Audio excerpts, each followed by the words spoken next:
د اوس په دې کوز وطن کې په وزیرستان کې انسانان خو پرېږده غویان یې ووژل. پیاد دي منډۍ کې چې کله بمبارد وکړه د جیټ تیارو دی، هغه وخت کې دې ملایانو ولې غږ پورته نه کړه؟ په دغه ګیلمن وزیر باندې دې ملایانو دې ولې غږ پورته نه کړه؟ په دې عثمان کاکړ باندې دې بې غیرتو ولې غږ پورته نه کړه؟ دغه کم حالات چې دا اوس په دې کوز وطن کې تېرېږي په دو باندې ولې دوی غږ نه پورته کوي؟ یعنې څه شی؟ ګوره ملګري یو خبره درته وکړم، په ټول بشپړ احترام سره چې ته له حقانیه مدرسې کې د 6 کاله زده کړې کړي، سبق د پکې ویلي، هر څه چې دې کړي دي ډېر ښه دې کړي، خو یوه خبره دې هېڅکله له هیره مه وباسه چې کله رب ته ودرېږي رب به له تا نه پوښتنه کوي او د تا نه به د دغې خبرې پوښتنه کوي چې دغه د ظلمونو وحشتونو په وړاندې تا خپله خوله ولې بنده کړې وه. زه د یو ځوان په صفت، د یو مسلمان په صفت، د یو انسان په صفت چې په هر ځای او په هره خوره کې ظلم او وحشت کېږي، که نعوذ بالله پیغمبر د زمانې هم یې زه په مقابل کې ودرېږم خبرې کوم، ځکه دا حق ما ته رب العالمین راکړ. یو خبر نن په کوز وطن کې هم ظلم روان دی. یو خبر کوم، خبره دې ظلم په وړاندې باید د ظالم خلاف زار ځای کې ودرېږم. په افغانستان کې د مجاهدینو خلاف 20 کال امریکې جنګ وکړ، ته هغه وخت کې ولې نه ودرېدې؟ څه وکړو تاسو؟ هغه وخت کې خو تاسو مخالفت کړی و. ګوره لومړی خبره باید دا درته وکړم چې د بر وطن د کابل حالات معلومو، زه هغه ځای کې خپله ستر شوی یم، هغلته ما ژوند کړی، هغه هر څه ما په خپلو سترګو لیدلي دي. زه ته چې د کوم مجاهدینو خبرې کوې، ته چې د کوم مجاهدینو دفاع دپاره دلته راغلی، دا پوښتنه ما نه کوي چې هلته دا کوم ظلمونه د مجاهدینو په وړاندې کېدل. یو ځل به دا خبره وکړو چې دا مجاهدین ول څوک، دا مجاهدین راغلي ول له کوم ځای نه، د دوی اصلیت څه شی ده؟ ملا محمد عمر تا پیژنده؟ تا د ملا محمد عمر په اړه باندې معلومات کړي ول چې د چا په خوله باندې دا هر څه کول په افغانستان کې؟ د طالبانو د نننۍ ورځې دپاره کول، لکه نن چې کوم اسلامي حکومت ته امریکا ووتل د دې ورځې دپاره. دا اسلامي حکومت کوم اسلامي حکومت؟ کوم اسلامي حکومت؟ په افغانستان کې امارت اسلامي اسلامي حکومت ده؟ نه دا اسلامي حکومت ده. بالکل جی. آفرین. زه به درنه یوه پوښتنه وکړم، نور پرې ډېر نه غږېږم. د کوم خلیفه په وخت کې امیر په دا ډول باندې پټ وه؟ مهرباني وکړه. څنګه پټ؟ پوه نه شوم. د کوم امیر په وخت معلومات نه لرم. د اسلام په تاریخ کې د کوم امیر المؤمنین داسې له ولس نه پټ وه، له خپلو عامو خلکو یې ځان پټ کړی و؟ مهرباني. عام خلک ناپوهي ده، په کوم وخت کې چې کله یو خبره غیر مشهوره غلطه خبره، خلک وایي غلط غیر مشهور، غلط مشهور، یو غلطه خبره داسې مشهوره شي چې د هغې د وجې نه نقصان جوړېږي. لکه اوس چې خلک مثال زه به تا واخلم چې ته بدګمانه یې د امارت اسلامي، دغه شان بل بدګمانه بل ګودګمانه بل څه وایي. زه درنه پوښتنه کوم چې په اسلامي تاریخ کې کم یو امیر المؤمنین داسې له ولس نه پټ وه؟ ځواب راکړه. داسې یو هم نه دی پټ پاتې شوی دی، خو اوس د وخت تقاضا داسې راغلې ده که امیر المؤمنین پټ شوی دی، نو په دې خاطر به نه پټ شوی، په دې خاطر به پټ شوی چې حالات د ملک داسې جوړ شوي چې عوام ټول خلاف ولاړ دي. حالات کې څه دي؟ ته څه وایې چې پټ دی؟ د چا نه پټ دی؟ څه معنی ستا مطلب؟ څه کومه ولې پټ دی؟ د چا نه پټ دی؟ د ولس نه پټ دی، د عامو خلکو نه پټ دی، زما نه پټ دی، د نورو وطنوالو نه مې پټ دی. ولې پټ دی؟ دا ولس په یو ورځ داسې حد ته ورسېږي چې دوی څنګه ورځ په ورځ باندې په افغانستان کې د امارت اسلامي نه ولس مطمئن کېږي، ورځ په ورځ زموږ ګورو چې خلک د هغوی نه ډېر زیات مخې ته په ترقۍ کې روان دي، هغوی ته ترقي لارې باندې ګامزن کړي دي. یو ورځ به داسې راشي چې امارت اسلامي به سره عام شي. زه تا نه ډېره ساده پوښتنه کوم او د ما د پوښتنې ځواب ته نه راکوې. امیر المؤمنین له ولس نه ولې پټ دی؟ دا خو وایي چې د افغانستان اسلامي امارت د ولس په مټو باندې راغی، دلته حاکم سو، نو نن ولې د دې ولس نه خپله پټ دی؟ د ولس په مټو باندې راغی، خو ولس نامطمئنه دی، لا تر اوسه پورې ټول ولس نه دی مطمئن شوی. ولس مطمئن کېدو کې به ډېر وخت لګي جي، داسې خو نه ده. ډېره زیاته مننه. یو دومره لوی، یو دومره ډېره زیاته مننه جي، ډېره مننه. ډېرې ښې خبرې دې وکړلې چې په مدرسه کې دې سبق وویلې خدای که بیا په خبره باندې سر خلاص کړي. ما وویل زه به تا سره کوشش وکړم چې تا زه په خبرې پوهېږم خو ته نه پوهېږې. امیر المؤمنین د ولس په مټو باندې اسلامي امارت افغانستان ته راوړ خو ځان یې پټ کړه. یعنې څه شی؟ what is this؟ سړیه څه به درته وایمه چې سړیه تاسو ته سړی څه وایي. یو خو دغه ګیمونو والا وخوړلو د رنګ د تاسې ورک سي په دا مردارو شکلونو چې دا ګیم د ریکوست راولېږئ. السلام علیکم. وعلیکم السلام. په خیر راغلی عبدالله. خوشحال حسیب بای څرنګه یې جوړ یې برابر یې؟ مننه ژوندي اوسې ښه راغلاست درته وایم مهرباني وکړئ. اوس بنو که یاره چودنه وشوله مونږ پاکستان کې بنو کې کلک معلومات پرې راکړئ. اوس بنو کې د مکا وشوله هلته په کینټ باندې بنو کینټ نه ده د چی تیرا شاید کینټ فوجونه کینټ نه ده هغې نه لږ کې ورسته پکې فوجیان وژل سوي که عام خلک؟ نه عام خلک افطاري نه لږ افطاري ټایم باندې چې عام خلک پکې وژل سوي دي دا د درد خبره ده دا د غم خبره ده دا د ویر خبره ده. فوجیان وژل سوي نو بیا دا د غم خبره نه ده ځکه د فوجیانو خپل کار دی د فوجیانو د پلرونو کار دی او دغه حالت یې رامنځته کړی. بالکل دا 13 کسان پکې شهیدان شول وړي که ماشومان.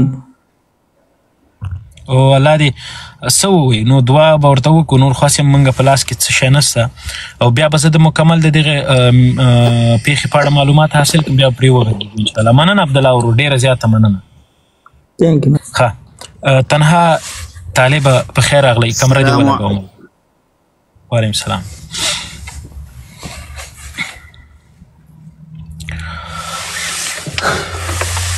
ملګريه زما غږ وعلیکم السلام کمره دی ولګو ملګریا. انټرنیټ کمزوره ده کمره به خلاصه کړم بیا به کار نه کوي که نه. ته خو یو ځل ولګوه چې ودې ګورو چې څنګه. ښه په خیر راغلی. خیر ده الحمدلله. مهرباني وکړئ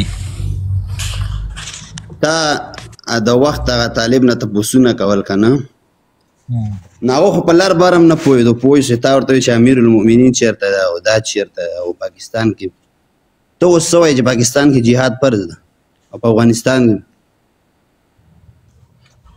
دا خو د تاسو هغه خو د تاسو پلرنی کور دی نو هغسې کې تاسو څنګه د جهاد فتوا ورکولی سئ لکه په څه وجه باندې په څه وجه باندې یعنې څه شي خو هلته تاسو همغلته غټان شوي هملته ستر شوي همغه مدرسو کې مو ډوډۍ خوړلې همغه مدرسو کې تاسو پاتې شوي ویده شوي ژوند مو کړی نو تاسو خو چېرته خو که تاسو اوس هلته د فتوې ورکولو خبره وکړله جنګ خبره مو کړله یا د جهاد خبره مو کړله سټریټ اوی دا نمک حرامي ده په کوم نمکدانۍ کې مو چې خوړلي په هغه کې بیرته امتیازې کوئ نو طبیعي خبره ده چې دا کار داسې نه کوي. وروره یو خبر ده ډار خبره به ترې وباسي وروره ډار خبره به بالکل ترې وباسي پته یې چې د جهاد پتو ورکړی ته ګوره حقانیانو پسې ډېر بد وایي وروره حقانیانو پسې بد نه وایم حقاني مدرسې پسې بد وایم او چې چالته نصیب خانه ګوره درته سپاه بحثونه هم کړي پوه شه لکه تا دا کوم هغه شفیوله ده که څه بله ده تا ته ملحد وایي تا په سر باندې ما بحثونه هم کړي دي پوه شې خو ګوره علماو ته توهین مه کوه ما ته ګوره ملګرې بحث بل شی ده او ته بحث د بل خوا بوت زه د شفیع الله ما په نه بل خوا نه بوتم بل راځم درته دا نظریه صرف دا کم خلک چې ما ته ملحد او مرتد او دا کیسې شروع کړي دي دا بیخي مهم خلک نه دي ما دپاره ځکه زما 100 کاله تاریخ له دې کیسو ډک دی او مشران مې په دې لارې کې شهیدان سوي دي او ټول یې پر دغه یوې ټاپې باندې چې بس ملحد او مرتد یې ورته ویلي او بیا یې وژلی. راځو اصلي موضوع دا مشران څوک شهیدان سوي خیر بیا ته تاریخ وګوره بیا به زه درته یو ویم خو مقصد ملا صاحب محمد عمر نه دی شهید سوی هغه د پاکستاني پیچکاریو په واسطه باندې هغه وژل سوی ده هغه شهید نو مړو پسې به نه ځې ګوره بیا ته ځم عبدالرازق ته و نجیب دې راسپړم بیا نه نه نه نه مړو پسې به نه ځي. نه خو دا خبره تا وکړله ځکه مې درته یاد کړله. شهید اوس ډاکټر صاحب نجیب شهید و ځکه چې هغه د پنجابي په مرمۍ باندې په شهادت ورسېده او بیا د پنجابي د غلام په واسطه باندې په دار وځړول سو. نو دا دغه ته شهادت وایي. کله چې د وطن دپاره سړی مرمۍ وخوري دې ته بیا شهید وایي. جنرال صاحب رازق د وطن دپاره شهید سوی، د خپلو ولسونو دپاره شهید سوی. او د ډېر قسم حسیبه په خدای چې ډېر بیا کله غږېږي. نه نو اوس خبرې د خلاصې سوې، اوس کنځلې دې شروع کړلې. نه کنځلې نه دي، لکه داسې درته یم چې ناپوهه غږېږي. ولې دومره ناپوهه یې ته؟ ته خو پوهې که نه، ته لږ ما پوهې که زه خو نه پوهېږم، زه خو خبرې مې نه دي زده. مهرباني وکړه ته ما پوهې. لکه زه تاسو ته ګوره ډېر وخت نه کښېنم، زه ستاسو دا مبارزې هر څه ګورم. ستا چې کم مقصد تا په مقصد سو، نو چې ته په کم مقصد باندې دلته کښېنې او کمې خبرې په څه مقصد باندې کوې. په خدای که څوک ته خپل مقصد خلکو ته وښیه، بیا به خلک در پسې روان. شاید په پروفایل هم خلک د عکس لګولی دا حسیب ځواک حسیب، خو څوک د تر اوسه پورې په مقصد نه وي پوه شوي چې ته غواړې څه، چیز غواړې ته. څه شی غواړم؟ څه شی غواړې؟ بس دا خبره به دا ولس پرېږدو چې څه شی موږ غواړو. نو اوس ته مهرباني وکړه، زما هدف زما مقصد زما ولس ته معلوم دی. او طبیعي خبره ده چې هر انسان دوغمره ذکاوت او دوغمره علمیت او پوهه نه لري چې د هر چا په خبرې باندې باید پوه سي چې دا څه شی وایي. که ته زما په دوغمره خبرو باندې نه یې پوه شوی نو بیا خدای دې پوه کړه. اوس مهرباني وکړه تا نظریه صرف زه په دې پوه یم، تا نظریه صرف د علماو خلاف ده. بس ازادي علما یعنې څوک؟ نو ته کوم علما منې ځه؟ مثلا ته ماته د علماو مثالونه راکړه. په افغانستان کې مثلا کوم علما ته چې زه وایي د دوی خلاف یې؟ مهرباني وکړه. ټول علما مثلا نه ټول علما ودرېږه. شهید مولوي صاحب ریحان هم عالم و، هغه ته خو زه ودرېږه. شهید مولوي صاحب ریحان ته کاش چې زما عمر دی هغه وی او هغه ژوندی وی، زه دې مړ وی. دا خو زما فکر ده. کاش کې نیازی صاحب محترم ژوندی خو د زړه نه مینه لرم. خو ته اوس ما ته فلحال په افغانستان کې د 5 علماو نومونه راواخله چې ته وایې چې زه د هغو خلاف یم. مثلا مهرباني وکړه. خلاف یم؟ ولې خلاف یم؟ زه د علماو نه خلاف کېږم. ولې؟ نه درته ښیم، زه د په افغانستان کې په شته حالات کې د کوم عالم مثلا یو 5 علماو نومونه واخله چې زه مخالفت درته په دلیل درته ثابت کړم چې دغه دلایلو له وجې زه د دغو علماو خلاف یم. مهرباني وکړه. مجاهدین ګوره، مجاهدینو کې ټول علما دي او ته د مجاهدینو خلاف یې. کیسه دې ګوره بدله کړله. ده ته وایي ټول علما دي که نه؟ ټول علما دي. شریعت نظام څوک ستا نه نظام غواړم؟ دې ته وایي په عمومي په پاخه سړک رواني او یو ناڅاپه خامې ته کته سي وایي ټول علما بیا ټول مجاهدین. اوس تا مجاهدین ولې پکې ور دننه کړل؟ اوس ته خو هم مجاهد یې، خو ته خو عالم نه یې، ته خو هېڅ شی هم نه یې، ته خو پوهه نه لرې. اوس ته به هم ځان عالمانو کې وهي نه یې سي وهلی. دا مشران ګوره اکثره پکې علما دي، بیا ورسره یادېږي ټول. ملا صاحب یعقوب هم مجاهد ده، هغه خو ملا نه دی، هغه خو عالم نه ده، هغه هېڅ شی علم نه یې مدرسه لوستې نه یې پوهنتون لوستی، هېڅ شي هم نه پوهېږي. اوس زموږ امیر المؤمنین عالم ده، محمد حسن اخوند هم عالم ده، هغه دی مجاهد ده، خو علم نه لري، پوهه نه لري، په خبرو نه پوهېږي. پوهه لري نور مثالونه. اوس ته مهرباني وکړه ما ته ووایه په افغانستان کې د 5 علماو نومونه راته واخله چې زه درته ووایم په دغه دلیل د دغو عالمانو د دغو خبرو زه خلاف یم. مهرباني. شیخ حماسي سره ته څه خلاف؟ آفرین. شیخ حماسي صاحب له نومه زه قربان سم. اوس به په دې باندې وغږېږو چې زه د شیخ حماسي صاحب ولې خلاف یم، د هغه خبرو ولې زه خلاف یم. یو خو دا دغه ډېر دروغ وایي. پس کمې خبرې درست کړي. مثلا یو ورځ یو دروغ ویلی وایي چې په ونه کې پسونه ځوړندو، لکه دا خو دروغ دی که نه؟ واټ از دیس؟ دویم دروغ یې دا ویلی داسې مرغان وجود لري چې 2000 کیلومتره پر اور سپیډ وهي. د امریکا دلته حکومت دا ساینټسټان او ټول داسې ورخطا و چې دا څنګه کیسه ده، لکه دغسې دروغ وایي او دا دروغجن ده. اوس ته مهرباني وکړه بل عالم نوم راته واخله. نو داسې خو ته سپکاوی کوي، نو دا هسې به داسې خو څوک نه کوي که ته سپکاوی.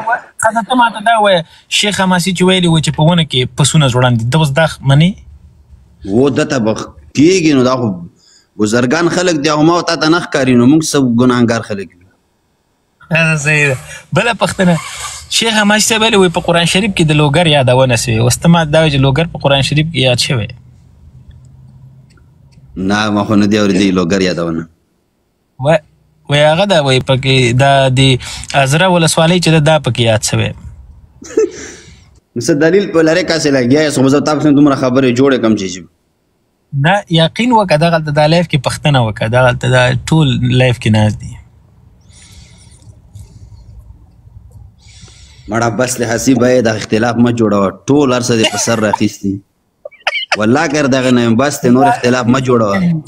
ګوره ملګري هېڅ مې هم نه دي ویلي، زه چې کومې خبرې کوم یقین وکړه چې 5 دقیقو دپاره دا ته هیر کې که نه چې ته طالب یې، والله چې زما خبرې ټولې سمې دي او زه د خپلې هرې خبرې دفاع کوم. هر یو لفظ چې زه وایم زه په هغه باندې مطمئن اوسېږم، بیا ځکه پرې غږېږم، که نه یي د ما د خولې داسې یو لفظ نه راوځي چې زه دفاع نشم کولی. او دا اوس فلحال ته په کوم ځای کې؟ زه په افغانستان کې. ته اوس ما دا ووایه، دا اوس د افغانستان د صحت په برخه کې، د روغتیا په برخه کې ته معلومات لري چې څه بدبختۍ روانې دي؟ کمزوري ده، کمزوري ډېره ده. ګوره حسیبه 40 کاله وطن وډزېد، ډېرې کمزورتیا داسې نه ته دا نه وایه چې بس هېڅ کمزورتیا به ورکې نه وي، کمزورتیا شته ډېرې. ګوره ملګریه، دوی خو ډېرې غټې خبرې کوي، خو دا اوس فلحال په افغانستان کې د روغتیا په برخه کې، د صحت په برخه کې معلومات نه لري چې څه بدبختۍ روانې دي. تېره شپه د وطن یوه لور، د وطن یوه خور یو 13 پیغامونه رالیږلي ول او هر یو پیغام یې 15 دقیقې 4 دقیقې وي. او ما چې دا خبرې واورېدلې یعنې والله په بالآخر کې مې په دغه حالاتو باندې ورخطا شوم چې زموږ وطن کوم خواته روان دی. او زه په دې اړه باندې ډېر یوه تفصیلي ویډیو انشاءالله زه جوړوم. د صحت په برخه کې چې فلحال د وزارت صحت عامې نه رانیولې تر ریاستونو پورې او نورو برخو کې چې کوم زموږ د وطنوالو سره په کوم ډول ظلم روان دی او راتلونکی څومره په لوی خطر کې دی، په هغې باندې زموږ وطنوال نه دي خبر. 2500 کسان ناست دي، طبیعي خبره ده دلته به زموږ سره ډاکټران او ډاکټرانې ناست دي، داسې جنکۍ دي چې هغوی تعلیمونه کړي دي، هغوی ډاکټرانې دي، هغوی معلومات لري. دلته زه یوه موضوع غواړم یادونه یې دلته وکړم د یوې برخې. په افغانستان کې طالبانو یو ذهنیت جوړول شروع کړي دي. د فولیک اسید په نامه یو ډول سپلیمنټس دي، آیرن سپلیمنټس دي، د دې په اړه باندې منفي تبلیغات شروع کړي دي چې په افغانستان کې نجونې او هغه میرمنې چې دوی په راتلونکي کې اولادداره کېږي دوی ونه خوري. ته په دې باندې خبر یې چې دا د موږ او تاسو د وطن د راتلونکي سره څومره لویه جفا روانه ده، په کوم ډول باندې د موږ ولس بدبخته کوي، په دې باندې ته خبر یې؟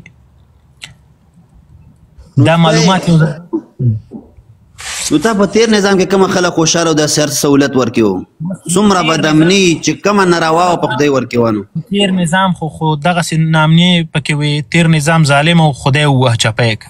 اوس خو تاسو خو اسلامي نظام دی، تاسو خو د پیغمبر وارثین. اسلامي نظام به ته ولې ما سره ملاتړ نه کوې؟ ته ما سره ولې نه ودرېږې؟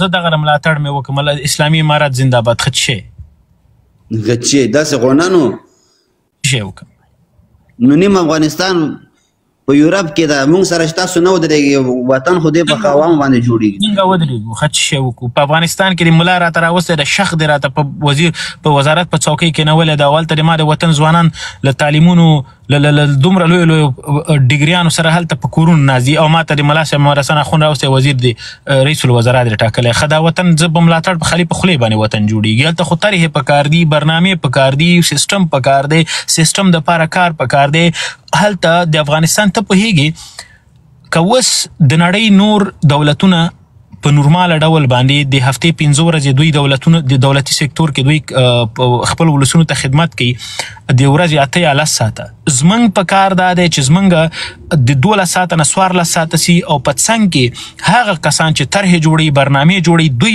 باید 18 ساعته 14 ساعته باید دوی کار وکړي دوی خدا ملا په چی شي پیږي ته اوس ماته اوس وایې چې ملا کې دونه عقل شته چې هغه د دومره یو وزارت وچلی هغه د یو ریاست وچلی هغه د یو معینت وچلی مهرباني وکړه ځواب راکړه داسې خو تاسو مخکې ویل چې ملا به څوک ملا څه ونه کړل انشاءالله ته به نور هم مخکې وګورې وروره خو هسې به یې بس نور هسې به نور درته سوال کوم د اختلاف نه تېر شه بس دی زه دې درته راوختم د اختلافونو نه تېر شه زه بس تېر یم صحیح ده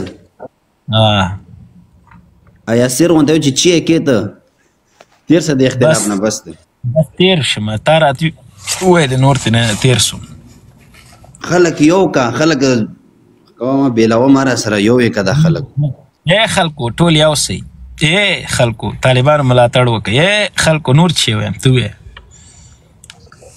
نه هلته دا اوس ته استهزا کې که نه څه شی ووایم زه خو دغسې خبرې کوم زما دغسې لهجه ده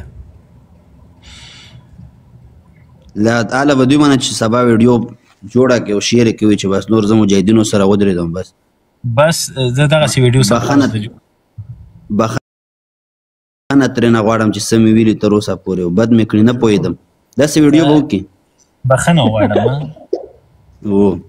خو چې ودرېدې خو بخښنه به غواړې زه تا سره موافق شم زه به بخښنه غواړم ما ته دا ووایه چې زه لکه بخښنه چا نه وغواړم په دې اسلامي امارت کې داسې یو کس راته وښیه چې زه هغه نه بخښنه غواړم ټولو زړونه یې دردولي نه لکه د یو کس نوم خو راواخله ته په اول سره د ما زړه دردولی فیسبوک کې تا ایډي ما سره دا په مدرسې طالبانو پورې خندا کې حق دی راخیستي ایله ډېره غوسه ورځي مدرسې شاګردان خو مې لیدلي هغه ګډېږي ورې چټي چټي قرته کې وهي ته خو د داسې سړیتوب کار ده نو ته ورسره ولې ګډېږې نو خو زه دې ګډا ته خندا نیسي ما دا څه شی ده ته د قرته کې شروع کړي دي څه خبره د مرچې ور خوله کې ترخه مرچې خوړې دي په قرته کوسې وي څه پسې وي دي هر ځای ته لاس ورچوي که نه هر ځای ته بس خپل هغه کوه شی وکړه نه کار هلته څه کار نو ولې ښه داسې کېدم بس نیک ومه نور صحیح ده زه به بل ملګري ته وخت ورکړم چې راسي سمه ده قربان السلام علیکم ژوندی اوسې مننه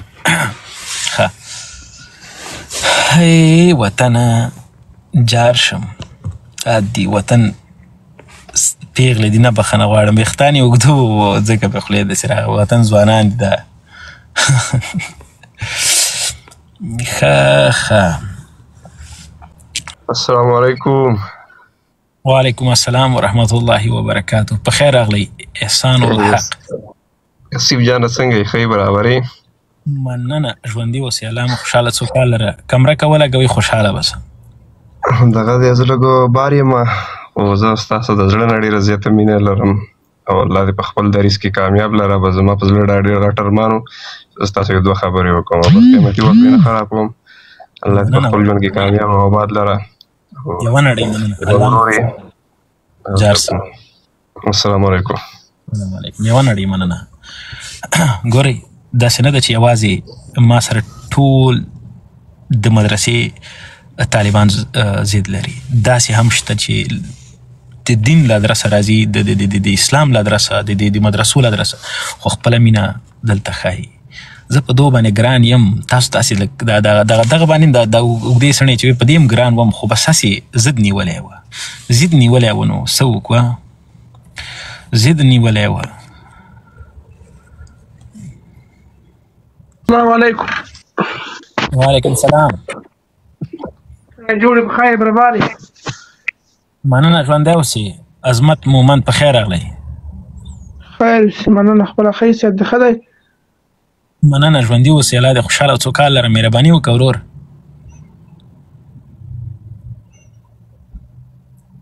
مایک دې بند دی اجي ګلابي آنکھیں مایک ولګوه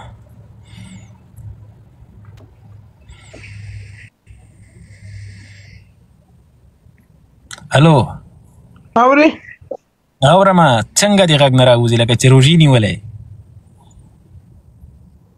زه لاړ شه لکه په عذاب دې کړو په دې روژه کې د وسمچټي ماغزه را خرابی جنګ به مې در سره کړی وټ زه لاړ شه موږ دلته وضعیت ته وګوره او ته دلته نیم ساعت نه غږېږي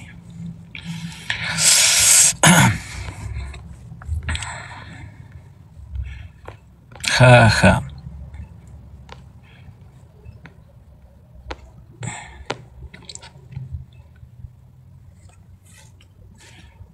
په دغه تصویر باندې غواړم چې یو د وطن 15 ځوانان راشي او 15 ځوانان مو د وطن په دغه تصویر باندې لږ وغږېږي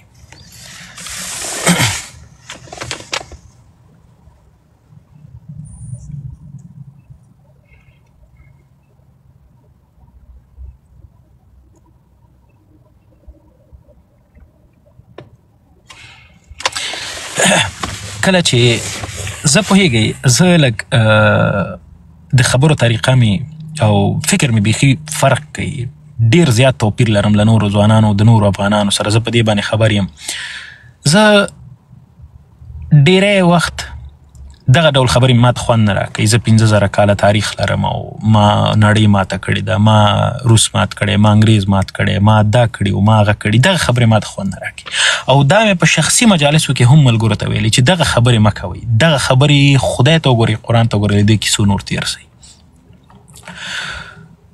په دې اوسني عصر کې په دې اوسنۍ زمانه کې په دغې 21مې پیړۍ کې موږ ته دغه خبرې نه دي پکار کمو 15,000 کاله تاریخ کې 15 کاله په واقعیت کې دې ولس ته او دې خاورې ته خدمت کړی وی نو نن به زه په امریکا کې نه وم او دغه 2003 او 2400 نور ملګري چې دې لایف کې ناست دي تاسو به هم په وطن کې وایي زه پوهېږم ډېری ملګري د افغانستان نه موږ سره په لایف کې نه دي ډېری دغه اروپا او امریکا نه موږ سره په دې لایف کې ناست دي که چېرته 15 کاله هم 15,000 کالو کې دغه ولس او دې خاورې ته چا خدمت کړی وی نو نن به موږ په دغه هیوادونو کې نو موږ به نن په خپل وطن کې او په خپل وطن کې به موږ خپلو خلکو سره ژوند کوو نن به پنجابي دا جرأت نه درلوده چې زما د وطن په سیاست زما د وطن په حالاتو باندې وغږېږي که دې 15,000 کالو کې 15 کاله هم دې وطن ته چا په رښتونې معنا باندې خدمت کړی وی شاید دغه د ډیورنډ کرښه زموږ او ستاسو پر زړونو باندې نه وی تېر شوی که 15,000 کاله تاریخ کې 15 کاله هم دې وطن ته دې ولس ته خدمت شوی وی نو زموږ او د تاسو د سواد کچه به له 90 او 95 پورته وه په دې 15,000 کالو کې که 15 کاله هم دې وطن دپاره چا خدمت کړی وی نو زه درته قسم په هغه لا یزال رب درته خورم چې د افغانستان په 14 ولایتونو کې د افغانستان په ټول لوی افغانستان کې به د پښتون او د هر افغان هر تاجک ازبک هزاره د هغه په کور کې به اوبه وه برق به و ژوند به و زندگی به و او د هر یو ماشوم به اوس لکه د نړۍ د نور ماشومانو په څېر په سهار کې دوی ښوونځیو ته تلل په مکتبونه به خلاص و پوهنتونونه به خلاص ول که 15 کاله هم خدمت من کړی وی خو نه دی کړی زه دا شی ما ډېر زیات ځوروي چې هر یو حاکم راشي هر یو مشر راشي وطن کې چې کله د دوی د خدمت دور وي یوازې غږېږي والله په بالله که دوی د خدمت هیڅ هم یعنی ډېر لږ داسې مشران دي چې د خدمت کوشش یې کړی په مقابل کې 90% نور هغه خلک چې په دولت کې او په حکومت کې ورسره او په مقابل کې ودرېدلي دي مخنیوی ورته کړی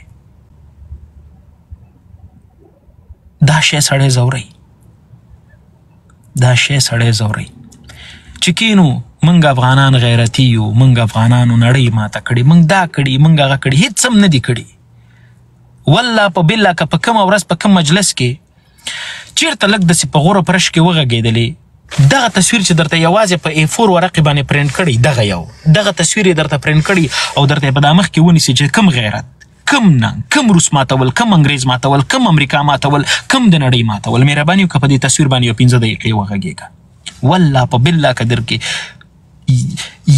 یو سکنډ دپاره دا جرأت تور پاتې سي چې ته یو لفظ د خولې نه ته راوباسي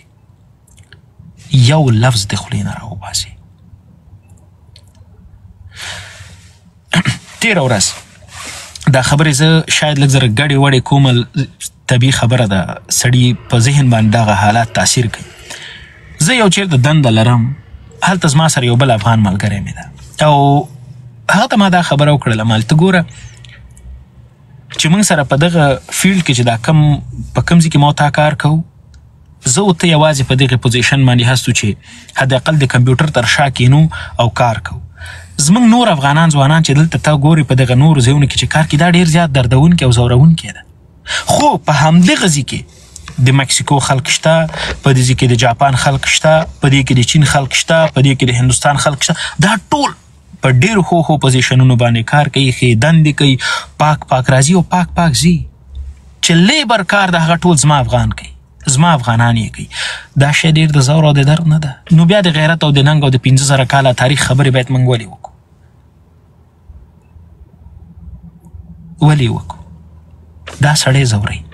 دې تصویر ته وګوره، ته خدای د دې بابا په پښو کې چې دا کم کرمچې دي، دا ماشوم یې چې په دې غېږ کې دی، د دې ماشوم دې پښو ته وګوره، د دې جامو ته تاسو وګورئ، د دا کراچۍ ته وګوره، ښه ورته داسې لږ وګورئ چې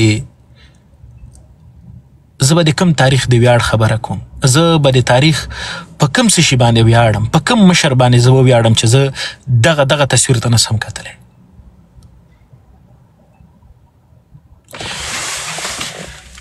دا خبرو باندې موږ ټول پوهېږو. زه پوهېږم چې هر یو ځوان زما دا خبرې اوري، په دې ټولو خبرو باندې سر خلاص دی. خو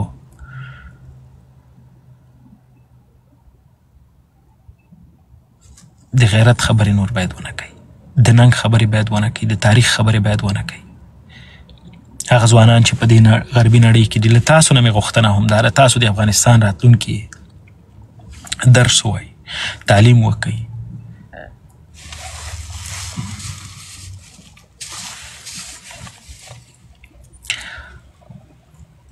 دا حالات سړی ډېر زیات ځوروي. والله زما د خپل د ولسونو باندې ډېر زیات خوا بدېږي، د خپل د ولسونو په دغه حالت باندې مې والله خوا بدېږي. دغه بابا دغه ډول دغه تصویر په خپل ذات کې دا ډېر یو غلط کار کوم چې زه یې دلته لګوم، ځکه نه د دې زه اجازه لرم د ده په کورنۍ به څه تېرېږي، ده باندې به څه تېرېږي، ځکه غربت باندې سړی نه شرمېږي. خو بیا په دا ډول عامیانه پرې خبرې کول، دا د هغه شخصي کریکټر ته، د هغه شخصیت وژنه کېږي. خو څه وکړم، د خپل د خلکو د پوهاوي دپاره خو باید د خپل د ولس دغسې تصویران د ولس ته باید مخ ته کېږدم چې دا زما د ټولنې حقیقت دی، دا زما د ولس حقیقت دی، ورته وګورئ.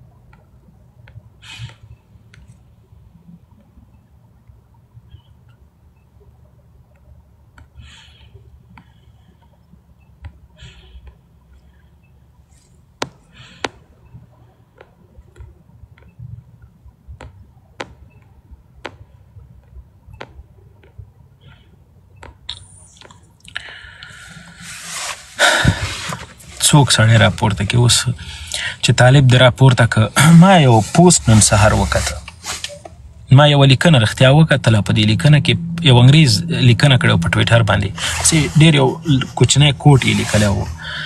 نو هغه مې ولوسته، ډېر زیات یې راباندې تاثیر وکړه، ځکه په ساعتونو باندې یو څوک غږېږي، دغه خبرې دومره مؤثرې او تاثیرناکه نه وي، خو یوه کوچنۍ لیکنه، یو کوچنی لفظ ولولي یا واوري، د انسان په روح روان باندې تاثیر وکړي، انسان ګډ وډ کړي. وایي یو فیلسوف دی، وایي داسې زمانه به راسي چې پوهه خلک به خاموشي په دې خاطر اختیاروي چې ناپوهه خلک د ده په وړاندې به ودرېږي، او دا پوه انسان به د خپل خاموشي د خپل د عزت دپاره کوي. دی به چپېږي دی به خاموشه کېږي په دې خاطر باندې چې دغه مقابل لور ته چې څوک مخالفین دي دا خاموشه چې دي دا جاهله دي دا ناپوهه دي د هغوی د نارامۍ سبب ګرځېږي دا خبره کې څومره لوی مطلب پرو دی وی پوهه انسانان به په دې خاطر باندې خاموشه کېږي چې غوس اکثریت ناپوهه به غوس ناپوهه به نارامه کېږي داسې د دو په خبرو باندې د دغه د پوه انسان خبرې به پرې بدې لګېږي یعنی دغه حالت دی فی الحال کله کله زه ګورم فیسبوک کې خو ډېری وخت نه زه پوسټ کوم نه همغه څوک چې زما ملګری ده دوست مې د هغه لیکنې کوي پوسټونه کوي یا نوید جان یا نور ملګري دي دوی لیکنې کوي پوسټونه کوي یقین په خدای وکړئ کله کله زه دا کمنټونه ګورم یعنی دا د غوس اکثریتو ځوانانو کمنټونه چې وګورم داسې حیران سم چې یعنی چې دا ویلي په دغه پوسټ کې داسې څه شی دي چې ته د خورو د مور کنځلې کوي ته په دې خبره کې مخالفت لري ولې لري بحث وکړه یو څه ولیکه یعنی د ما د ولس 90 سلنه ذهنیت دغسې ده که یوه خبره دی غواړي درته رد کړي نو د رد دپاره دی په خوله باندې کنځلې لري دا شی ډېر زیات سړی دردوي او ځوروي نو هغه زمانه را رسېدلې ده چې د یو غوس اکثریت د ناپوهه خلکو د نارامۍ په خاطر باندې به پوهه انسانان پوهه ځوانان خبرې نه کوي او هغه ورځ زه وینم زما د وطن ډېر پوی ځوانان دي چې زه په خپلو سترګو باندې ګورم زه ورته خبره وکړم والکه ولې نه راځي میډیا ته ولې نه غږېږي ولې خبرې نه کوي وایي ولې ما باندې مې خپل مور و پلار نه دی ګران ولې ما باندې مې خپلې خویندې نه دي ګران ما باندې خپلې کورنۍ نه ده ګرانه چې زه راپاڅېږم دلته به په لایف کې غږېږم خو ما ته کنځا کوي وایي زما خبرې به په دوی باندې بدې لګېږي او دوی به ما ته توهین کوي نو دغه خبرې د هغه د فیلسوف د خبرو سره بیخي موازي داسې یعنې دغه ځینې ځوانان وګورئ چې پوهه او علمیت ته زه وګورم او د دوی چپتیا وګورم ما په ځان باندې سوال را پیدا شي چې زه خو به کوم احمق انسان یم چې زه راپاڅېدلم غږېږم زه ولې راځم دلته ناست یم ټوله ورځ په خپل وخت په دغه سکرین مخ ته ناست یم خپل وخت ضایع کوم نو یقین په خدای وکړئ چې د دغې فیلسوف خبرې داسې یو ډول داسې په ځان باندې شکي کړلم ځان ته مې متوجه سومه چې یعنې دا سم نه دي روان نو د وجې د هغو د خبرو له وجې دغه 2-3 میاشتې زه لایوونه صحیح ما ونه کړل زه لږ مصروف وم په ژوند کې لږ مشغوله وم نو دغه لایوونه ما لږ کتل مخ ته به چې راتله ما کتل لایوونو موضوعات څه شی دي یو ځوان راپاڅېږي د بل ځوان تصویر لګوي ورته کنځا کوي بیا یو بل ځوان راپاڅېږي د یو چا د شخصي ژوند تصویران د کورنۍ ورته راوړي لګولي د هغه ته کنځا کوي یعنې د منګه د سوشل میډیا 15 سلنه ځوانان چې دي چې هغه ډېر د ګوتو په شمېر یو څو تنه دي چې هغوی راځي دلته علمي او اکاډمیک او تخصصي بحثونه کوي له دې هغه اړې نور ټول توهین دی تحقیر دی سپکاوی دی بېعزتي ده هېڅ داسې خبره ته نه کوي چې دی واورې ته وایي چې والا دې لایف نه ما خوند واخیست ما پکې یو څه زده کړل والله ډېری لایفونه زه مخ ته مې راځي 2 دقیقې ورته وګورم بس تېرې کړم یعنې خندا مخکې یو لایف وه زموږ د وطن یوه خورکۍ دلته په امریکا کې هغه لایف راغلی وه خبرې کولې نو یو ځوان ورته راپورته سو ډېر په احترام خبرې شروع کړې نو د په دې ویښتانو کې یو دانه طالب پټ وه د خبرې شروع کړې وکړې آخر کې یوه خبره ورته وکړله وایي ته چې لایف راغلی دی جلۍ ته وایي تا دا شونډې ولې سرې کړي دي او سم سړی یو ځل دغه خبره ورته وکړله هغه ویلې زما شونډې هم داسې سرې دي لبسرین مې نه دی وهلی خوله یې ورته داسې کړله بیا یې ورته بله خبره وکړله وایي ته په لایف کې چې ناست دی دا شونډې دې ولې داسې کوي حیران ورته پاتې سوم دا ځوان هم بل چېرته نه دا په همدې غربي نړۍ کې دا مالې مذهب جار سم چې څه بې عقل خلک کې تاسو دا اوس خبرې دي چې ته یې کوې ښه دغسې لایف کې به زه چې شاید څه کښېنم څه به واورم څه به زده کړم دا زموږ د ټولنې حقایق دي والله سړی څه ووایي کله کله چې حیرانې بیرانې ورته پاتې سي چې دا قده ولس دغه زمونږ دي خلک. ښه موږ سره دلته ملګرو ډېر زیات ریکویسټونه رالیږلي، خو زه به یو ملګری راپورته کړم، ابو خان.